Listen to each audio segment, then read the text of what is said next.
Leaving Afghanistan. In tonight's special report, a misguided mission. What did America accomplish during the two-decade war?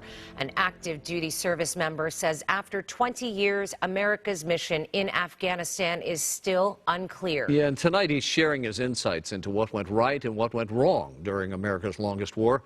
Christina Pascucci now has his story. KTLA is getting an exclusive insider perspective from an active duty service member who has executed special missions in Afghanistan. I have been there 5 times. I have typically been acting in a air support role. We're concealing his identity as he fears retaliation. Is it fair to call them covert missions? Many of them were working with special operations for a majority of those. There's a lot of information that the average American doesn't get on the news.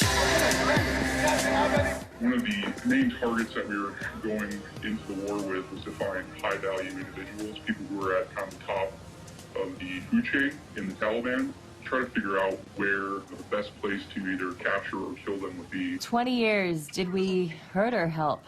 I would hope we help have a vested interest in seeing Afghanistan succeed. I spent a lot of time there, and I hate to look back on it and be like, that was all a waste. While government officials said it would take months for Kabul to fall, it took days. I think we failed the people of Afghanistan. What do you think the biggest successes and biggest failures are of the last 20 years? The war that we fought definitely modernized our U.S. military counterinsurgent operations. The special operations as a whole grew significantly during this time. Funding for new equipment, better training. One of our biggest failures was not setting clear objectives before we actually involved ourselves. Many of my friends and people who served there were just really disgusted with how the entire war was managed. The only constant under 4 U.S. presidents, he says, was the inconsistent directives. One would hold back on airstrikes, afraid of civilian casualties. The most frustrating thing that I found in my time there was watching entire villages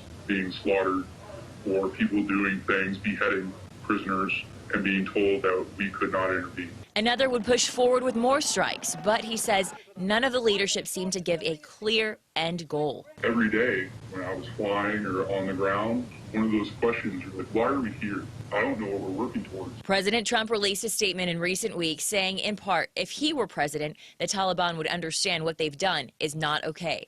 President Biden holding firm on his stance, it is time to withdraw. After 20 years, I've learned the hard way that there was never a good time to withdraw U.S. forces. Do you think it's a smart decision to pull our troops out?